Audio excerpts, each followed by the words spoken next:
Hey everybody, happy Friday. Now we're live. Happy Friday, everybody. Friday. And happy National Tater Tot Day. Ooh, tater tots. I bet you didn't know that was a thing. No, I didn't, but tater tots are kind of good, but not if they're not. I like them crispy. They got to be crispy. So apparently the tater tot was invented in 1953 by the Ore-Ida Company. And I just learned this today, but Ore-Ida is a combination of Oregon and Idaho. Oh, that makes sense. I guess that's where they get their potatoes. So. I bet people thought they were never going to see us again on the... We weren't here yesterday. We got last week. It seems like just yesterday. We thought we weren't going to be here tonight either. We got a new webcam and... Damn you, new webcam. It was a little more challenging than we thought to get it all hooked up, but we're set up now and we're good to go. So let's talk about the market a little bit because sometimes we forget to do that. People would be amazed by the number of pieces of technology that are, a lot going on here. This is ridiculous. This is absolutely ridiculous. But I think I think it works now. Okay. So go ahead. So the market. So you already did your market watch video. So let's just do like Cliff's notes of that. And sorry if you already saw it, but we're going to use the same slides. Hello and welcome to San Diego. No, oh, sorry. This is a different one. Oh, sorry. I'm going to make us Not that smaller video. too. So, oh boy, okay, here, let me move this. Now I made this window too. Oh no, you see what's going on here? Okay, no, I don't. Oh, all right, there we go. Okay. Ah, yes. All right, so I'm going to give you the mouse and you talk very briefly about the market. Cliff Notes. Cliff Notes market update. Well, actually, he said Cliff Notes. Get it? Not Cliff Clavin. Oh, okay. I don't know who the Cliff's Notes, was there a person who was really passionate about writing summaries of books so that it's probably somebody's last name. Anyway, the Cliff Notes version of San Diego Market Watch is that inventory or number of homes for sale continues to decline, and so here's November 2nd and here's February 1st. This is all flipping summer long, way into the fall. We had 4,400 or so homes on the market. This was flat. It was boring as heck for months. And then right around just the week before Thanksgiving, it started to really slide. And, at first I was like, well, it's just a few. Anyway, now we're down here at just a little over 2,600 homes on the market. And pending sales are outpacing new listings. And last week, new listings went down again. And then, of course, you see closed sales coming up as they will when you have increasing pendings. 4 weeks ago, the pendings increased, and here you are last week with the sales increasing. And buyers are out right now. Yeah, buyers are buying because let me switch to the interest rate slide. We're really going to go Cliff Note on this, but interest rates keep sliding, and they're still a little high, but they've come down. And the market is just so sensitive right now to interest rates, and buyers are out there. And I'm going to get rid of these slides so that you can tell a real life story of a listing that we just put on the market. This is a home in Sabre Springs. We've got the slideshow going on it. But why don't you talk a little bit about what happened in this house? The story of a listing. The story of a listing. So, this house at 11983 Briarleaf Way in Sabre Springs is very, very similar to another house in 92128 that we recently sold. Only we put this one on the market a couple, 4 weeks later. And, we had 2 open houses last weekend. And, there were 60 groups of people through the open houses. We had 10 offers. And, it's pending now. And it's pending, we'll just say, significantly over the asking price. So it's happening again. The same thing that started happening last January, which is after the first of the year, everybody expects inventory. Inventory doesn't show up. Inventory goes down. Pending sales go up. And then you have a feeding frenzy at every listing. And I'm not saying that we're going to see the same sort of, hot, superheated seller's market that we did last January, but at this point, the configuration of the trend is setting up for that. So It's crazy. It always flips like this here in San Diego too. It's never like, a balanced market for a while. It's always like, oh man, nobody can buy a house because there's so much competition and everything's going over, or things are sitting on the market and prices are going down. It's always boom or bust. Well, I mean, in September and October last year, people were writing offers that weren't just a little below asking price. They were like 20% below. Crazy below, like insane below. Like, where did you get that number below?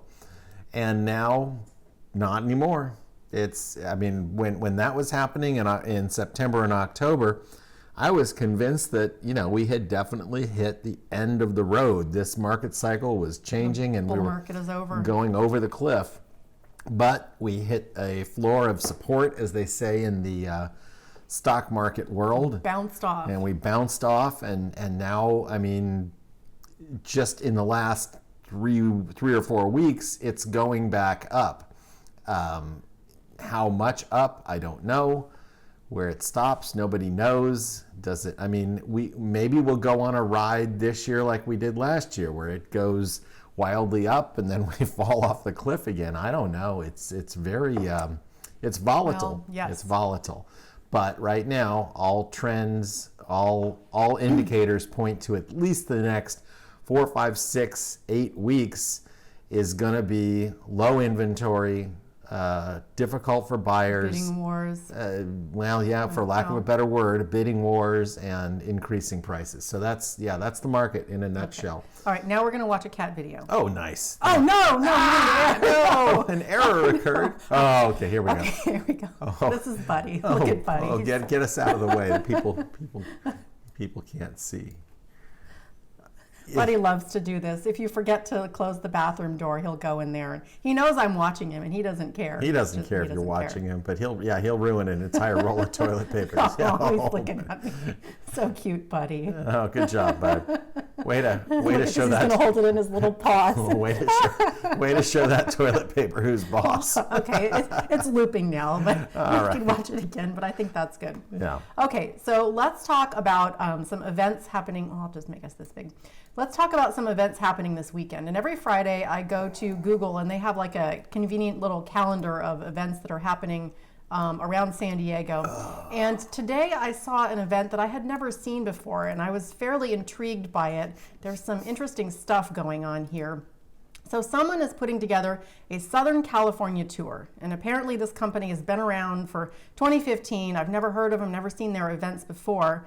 But so you give them $1,680 each.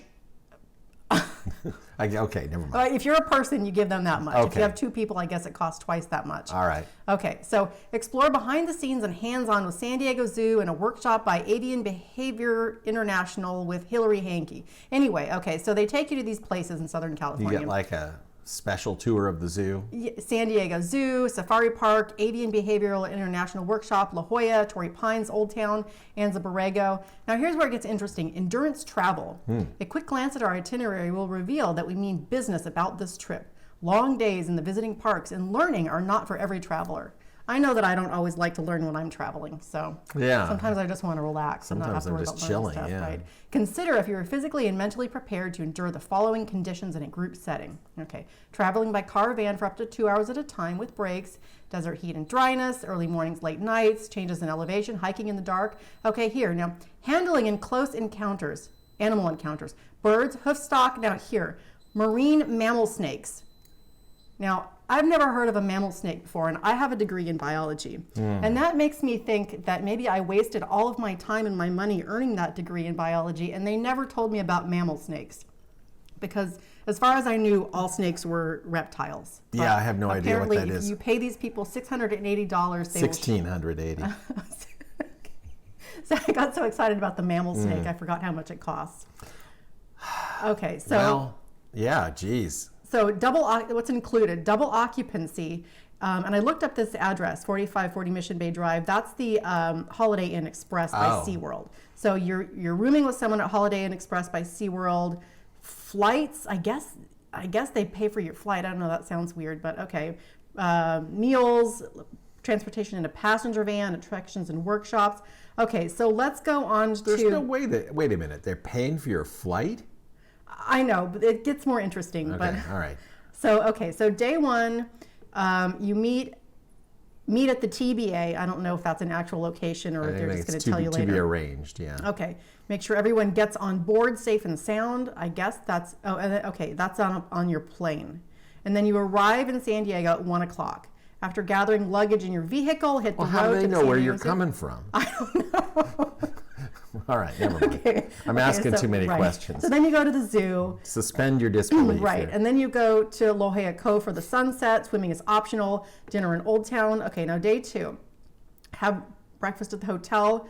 And it says breakfast is included, but if you're staying at the Holiday Inn Express, they have breakfast. Right? Exactly. Okay, go to breakfast the zoo. is included. Right. You get the little English muffin and you get the cup of waffle batter. This is giving me Peterman tour vibes. If you've ever seen Seinfeld, remember when Kramer gives the J. Peterman tour? Yeah. And Free pizza bagel. Yeah. I don't think you were supposed to use cinnamon raisin. Okay, so then you go to Torrey Pines for the sunset. No, that's good. They're going to Torrey Pines. Okay, dinner out Mexican night. And then you go back to hotel. Okay, day 3, Avian Behavior International. Have breakfast. I've never heard of this avian behavior thing, but apparently it is a thing. Then you go desert exploring to Anza Borrego. Okay, and then you go back to the hotel. Okay, day 4, breakfast at hotel and regroup for departure. By day 4, I'm going to need to regroup. Okay, now here we go. Depart for local sites at 9:30 a.m., 12 o'clock, lunch before airport, 1 p.m., depart for airport, 12 a.m., arrive in Fort Lauderdale. Why am I going to Fort Lauderdale? I don't know. But this is probably one of the more interesting activities I've seen on the Google San Diego map. So I don't know what's going on here. I guess this is set up for people from Fort Lauderdale? I guess it doesn't say that, though. It just says, okay, it's a Southern California tour. They have 1 review. It's 5 stars. I don't know. But apparently... It sounds grueling. Yeah. Where you start out is TBA, and then you go to San Diego, and then to Fort Lauderdale. So... Or maybe back to TBA. All right, yeah. So, well, if somebody wants to book this and tell us how it is, we'd be very interested. Yes, I'd be very interested to find out what this is all about. Okay, so let's move on to a new music venue that's opening up at the Del Mar Fairgrounds. Oh. So let's see, The Sound it's called. It's a 1,900 capacity music venue. And let's see, so I think it's actually opening tonight. Yeah, It's opening Friday. So it's run. Ziggy Marley. Yeah, it's run by the folks who run Belly Up. Belly Up, yeah, which we enjoy music in their facility there. So yeah, they've got a lineup here, and I got to be honest with you, I'm not too excited about any of these. Although there's these folks called Colin Hay though. Oh, from Men at Work? Yeah. Oh, okay. He's good. All right, yeah. I don't know if he's going to play Men at Work tunes. Oh or what. yeah. He calls him. Well, I mean, he did a tour a few years ago called Man at Work. Okay, so that could be good. But then on April 29th, this band is playing, and they're called Yachtly Crew. Oh. And they play yacht rock, and they're around, they play in San Diego, OC, LA, and I've kind of been curious to see them, and they're going to be at this new venue on April 29th, so we might want to look into that. Yachtly Crew. Yachtly Crew. I've wanted, I mean, Colin Hay, he wrote like most of the Men at Work stuff, and he's in his late 60s or early 70s now, and he still sounds great. He sounds really good. Yeah, Men at Work. His voice, if you go back and listen to some Men at Work stuff, is this tenor. It's hard for a aging male tenor to retain that high register, but he really still has it. Doesn't say when he's playing, but we'll have to look it up. Yeah. Okay. So here's an interesting story, and it's one of these stories where you want to know more, and they don't really tell you. Yes. So the San Diego Fire Department. I'm reading I'm sorry. Go ahead. The San Diego Fire Department recently rescued a person who was stuck in a kitchen stove hood at the California Fish Grill in Mission Valley. So it sounds like the person got out. The fire crew came and fished him out of there. Excuse the pun. Yeah. But now here, this part is very unsatisfying. It was unknown how the person got stuck and if the person was injured. Now, I hope the person is okay. First of all, I'd like to know they're yes. okay. But also, I want to know how they got stuck, because I would like to avoid that myself. I don't want to get stuck in a range hood, and it seems like it would be a good, public service to let us know how this happened so that we can all avoid. Well, plus, if you're writing a story, I don't know, interview the person, interview somebody who a bunch of people obviously saw right, this. There had to be some looky-loos. I would have hung around. So unsatisfying, the news. It's like there's no local news anymore. It's all just, something happened. What happened? We're not sure, but, this happened. Right. All right, thanks. Okay. All right. I would really Brian Fantana. That's who we need. We need Brian Fantana on the scene. Guys. Even Brick Tamlin would do. Probably yes. He would find out what happened. Yes. Okay, so I'm putting up this story here, and it's about the solar thing. But I want to segue into how we had a chat with your friend who is a solar guy this week. That's right. And it seems like we're finally going to get solar for our house. Yes. Largely, well, we've been looking into getting it, but we're doing it now because this new law is going into effect on April 15th that makes it so for consumers, the power that you're putting back into the grid that you don't use, you get a fraction of the credit for what you would have gotten. Like if you put a unit of power onto the grid, you can't get that back when you need it. You just get a little tiny piece of it. But if you sign up before April 15th, then you are grandfathered in at the old deal. So that's what we're trying to get, is the old deal. Yeah, the old deal.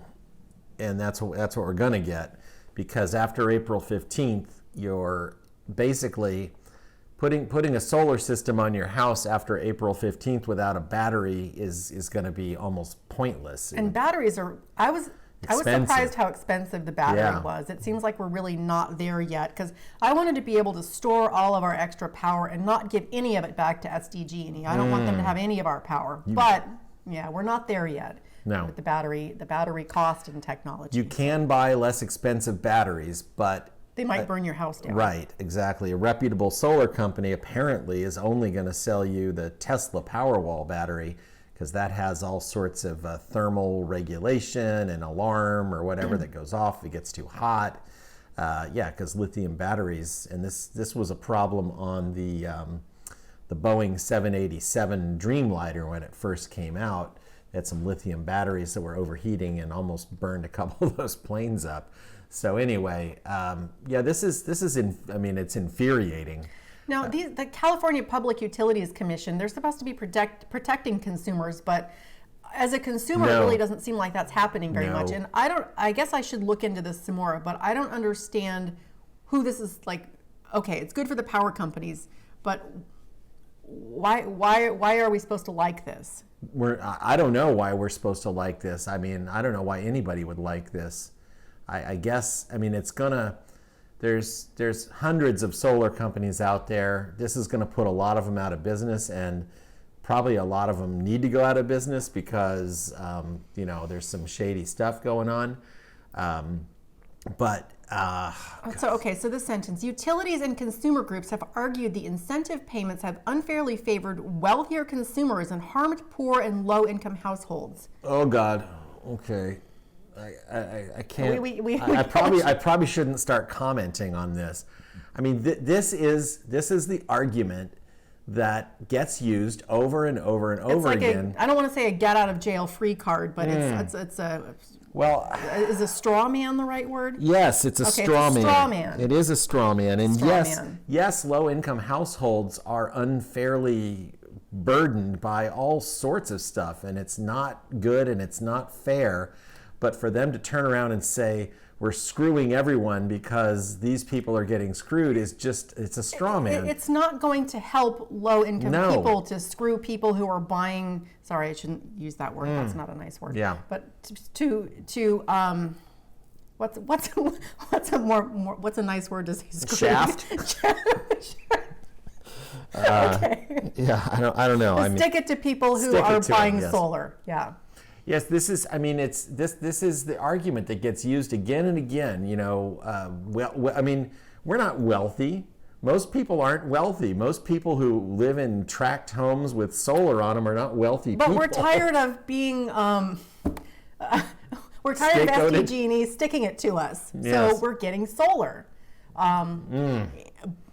Yeah. Yeah, God, yeah. So, I mean, it's very hard to talk about this because the way that they are pushing it through, if you try and argue with them, they're going to say, see, you don't like low-income people. You're elitist. You're this, you're that.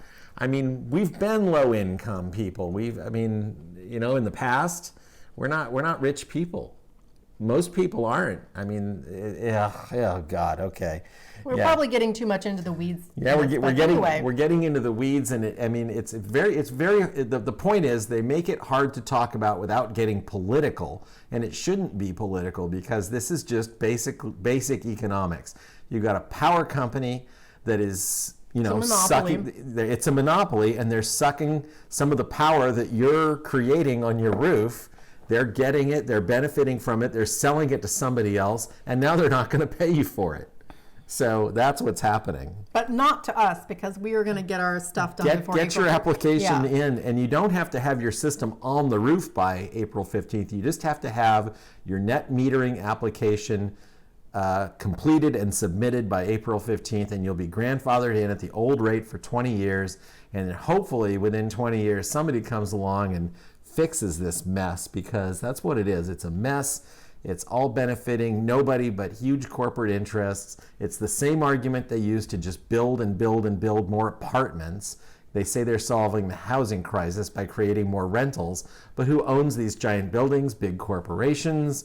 We're getting off into the weeds about how we think they should be building more affordable units that people can actually own, like let teachers and firefighters and police officers be able to afford to actually own. Fix it so they can own them. Not if you just really paying somebody else's mortgage. If you're really concerned about affordable housing, then make housing affordable, not a rental. Yeah, let a grocery store worker, a teacher, a firefighter, a police officer buy a flippin' house. Deed restricted affordable purchase, not a rental, because all the rental benefits is a corporation. And I know that we're probably really we're stepping in it now.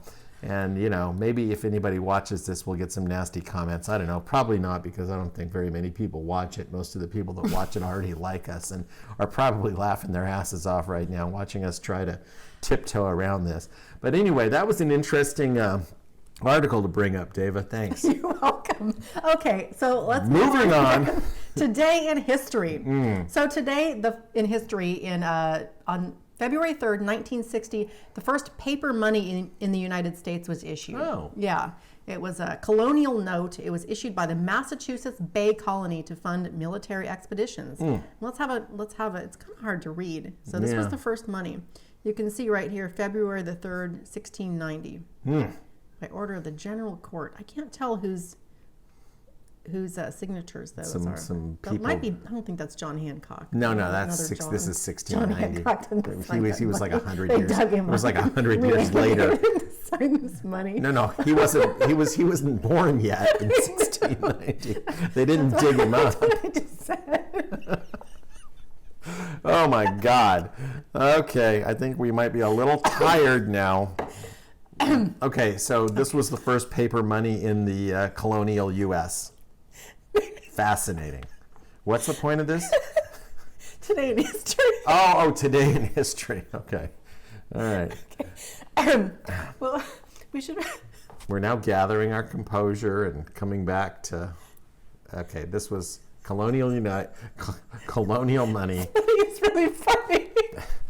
This is the only drink we've had, by the way. So this is just pure, like, I don't know what. Okay. Well, I haven't slept very well the past couple of I nights, know, and we neither. had to get up early. So. And we had a whole bunch of Sorry trouble for setting this losing- up. Okay. So, thank you for enjoying this hilarious. Just let it roll. Okay. My wife. I think I'll keep her. Okay. All right. Well, we should probably say goodnight and continue with our dinner plans. This was the last slide that you had to show? What happens if we go, what if we go back here? Click that X. Oh, I see. Colonial notes, paper currency in the U.S. born is, oh yeah, okay. On this day in history, paper currency in the United States is born. and several hundred years later, it's worthless. I'm just kidding. Okay. Wow. Okay. All right. This is one of those Friday shows that got off into the weeds. So if you watched to this point, congratulations. If you disagreed with our quasi-political analysis of affordable housing and solar power, yes. And yeah. So. All right. Well, thank you for watching, and we'll be back next week. Hope you all have a great weekend, and we'll see you next time. See you later.